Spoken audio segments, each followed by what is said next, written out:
Сәлем достар, айтып берем арнасына қош келдіңіз. Арнаға міндетті түрде тіркеліп кеттіңіз, себебі біз қазақ тілі мен қазақша контенттің дамуына бірге үлес қосуымыз керек.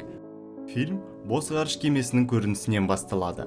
Кеменің барлық жолаушылары мен экипажы арнайы капсулада ұйықтап жатыр. Кеме астероид өрісіне түсіп соқтығысады. Борттағы капсулалардың біреуінен басқа бәрі автоматты түрде жөнделеді. Джин Престон бұзылған капсулада оянады. Жасанды интеллект оның 120 жыл бойы анабиозда болғанын хабарлайды, және олардың керекті жерге жетіп қалғанын айтады. Оның өзінің жеке нөмірі мен санаты көрсетілген білезігі бар. Ол өзінің кабинасына келеді. Оған ұшудың қалған 4 айында олар ақпарат алып, жаңа достармен танысады деп хабарлайды. Джим кабинадан шығуға дайындалып, әдемі киінеді. Шыққаннан кейін одан басқа ешкім жоқ екенін көреді. Бірақ кеме басқалардың барлығы бар деп ойлайды. Джим бірдеңе дұрыс емес екенін түсініп, адамдарды іздеу үшін бүкіл кемені аралайды. Кемеде басқа ешкім жоқ екенін түсінеді. Ешкім оянбады. Ол обсерваторияға келеді және электронды гидтен олар жерді 30 жыл бұрын тастап кеткенін және олардың ұшуына әлі 90 жыл бар екенін біледі. Ол жердегі анықтама қызметіне хабарлама жазады, бірақ хабарлама 19 жылдан кейін ғана жеткізіледі, ал жауап 55 жылдан кейін келеді. Дәлізде өтіп бара жатып, ол үстелдің артындағы барменді көріп, бұл тірі адам деп ойлайды, бірақ ол Артур есімді андроид болып шықты. Ол капсулы істен шыққан жағдайда не істеу керегін сұрайды, бірақ Артур олай болуы мүмкін емес деп жауап береді. Жүйе толық ойластырылмағандықтан Артур Джимге жауап бере алмайды.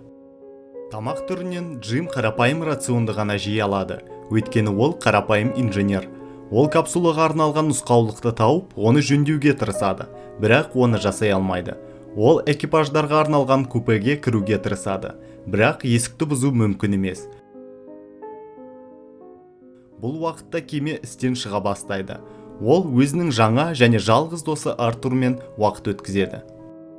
Бармен оған нұсқау беріп, өзі басқара алмайтын нәрселер туралы алаңдамауды айтады. Джим болған нәрсеге бой ұсынады. Ол люкс пәтерге көшіп кетеді, мейрамханаларда тамақтанады және кемедегі барлық ойын-сауықта ойнап шығады. Бірақ ол бұдан тез шаршайды. Ол депрессияға түседі. Бір күні ол ашық ғарышқа шығатын есікті табады. Купеге оралғанда, ол өз-өзіне қол жұмсау туралы ойлайды, бірақ қолынан келмейді. Ол өз ойларынан үрейлене қашып, қыздың капсуласы Аврора Лейннің жанына келеді. Ол өз өмірін өзгертемін деп ойлайды. Аврораның өмір баянын қарай бастайды. Ол оған таңертең келеді және онымен бірге уақыт өткізеді. Ол оған ғашық болып, бұл туралы барменге айтады. Оның жақсы инженер екенін есіне алған Джим қорқынышты нәрсе ойлап табады. Артурға келіп одан сұрайды. Аралда жалғыз болсаңыз, сіз басқа біреудің сізбен бірге болғанын қалауыңыз мүмкін бе дейді. Ол Аврораны қалай оятуды білетінін айтады. Ал Артур мұның жақсы идея екенін айтады. Бірақ оятқаннан кейін ол адам мәңгі бақи осында қалады дейді. Артур бұл жағдайда мұны істеу дұрыс емес екенін айтады.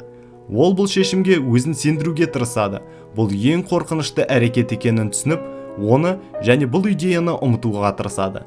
Бірақ ол жалғыздықты көтере алмайды. Аврораның капсуласын сындырады.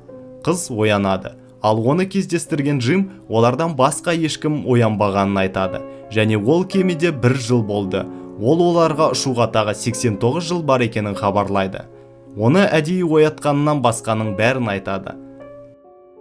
Аврора үрейлене бастайды, бірақ Джим оны мүмкіндігінше тыныштандырады.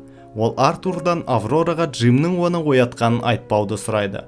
Келесі күні таңертең Аврора жасанды интеллектпен дауласады. Машина істен шыға бастайды, бірақ кемеде көптеген бұзылулар мен ақаулы жүйелер бар. Ол Джимге алтын деңгейлі таңғы асын беріп, не істей алатынын сұрайды. Бірақ Джим бәрін сынап көргеніне сендіреді. Джим кеме жүйелерінің оғаш әрекет ететінін байқайды. Аврора күнделік жүргізе бастады және оған не болғанын жазады. Жаттығады, берілмеуге тырысады. Сапарға не үшін ұшқаны туралы әңгімелесіп, бір-бірін жақынырақ таниды. Джим оған кемеде қандай ойын-сауық бар екенін көрсетеді және оны Артурмен таныстырады. Джим оған сыйлық береді және оны кездесуге шақырады. Бастапқыда кездесу мейрамханада өтеді, бірақ көп ұзамай Джим оны ғарыштағы ең ерекше серуенге шақырады. Кездесу сәтті өтті. Енді олар бірге, және Аврора өзінің күнделігіне олардың күтпеген бақыт тапқанын жазады. Олар бірге көп уақыт өткізеді және бір-бірін жақсы көріп бастайды. Туған күнде Джим Аврораға ұсыныс жасамақшы және сақинаны дайындауға кетеді. Осы вақытта Артур оған Джим оның оянуына жауапты екенін айтады. Джим өзінің істегенін мойындады. Аврора қатты күйзеліп ренжіп қалады. Ол истерикаға түседі. Сол күннен бастап Аврора Джиммен мүлде қашып, оны жек көреді. Бір түнде ол оған келіп, оны ұра бастайды, тіпті оны өлтіргісі келеді. Джим әрекетін түсіндіруге тырысады, бірақ Аврора оны тыңдағысы келмейді. Ғарыш кемесі барған сайын қуа бастайды. Джим Аврораға сыйлық жасап, залдың ортасына ағаш отырғызады. Борттағы барлық жүйелер істен шыға бастайды.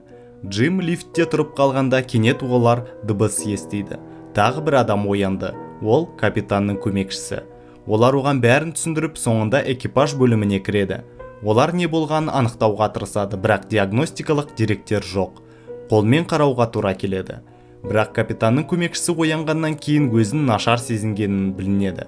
Джимнің капсуласында таймер істен шыққан, ал капитанның көмекшісінің капсуласында бірден бірнеше маңызды жүйе істен шыққан. Дұрыс оянбаудың салдарынан капитан ауырып қалады. Медициналық капсулада 612 патологияның бар екені көрсетіледі.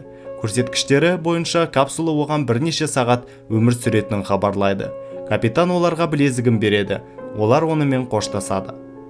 Кеме жүйелері мүлде істен шыққан. Артур да есінен танып қалады. Олар бұзылудың себебін табады. Олар шахтаны ашуы керек. Бірақ ол жұмыс істемейді. Джим оны қолмен ашамын деп шешеді. Аврора белгіні күтіп кемеде қалады. Джим өлуі мүмкін болса да, әрекет етуді шешеді. Есікті ашқанда от ағыны оны кері лақтырады. Оның костюмы сынып, тұншыға бастайды. Бірақ Аврора костюмын киіп, артынан ұшып, оны құтқарады. Джим өлі болып шықты. Ол оны медициналық капсулаға әкеледі және барлық реанимация түрлерін жасайды. Джим өмірге келеді. Кеме құтқарылды. Артурды оңдайды және Джим медициналық капсулада қайтадан ұйықтауға болатынын біледі. Ол Аврораға ұсыныс жасайды, бірақ ол бас тартады. Олар бүкіл өмірін кемеде өткізеді. Соңында бізге барлық басқа жолаушылар мен экипаж мүшелерінің оянғанын көрсетеді. Осы 10 жылдықтарда екі адамның салдарынан кемеде болған өзгерістерді көреді.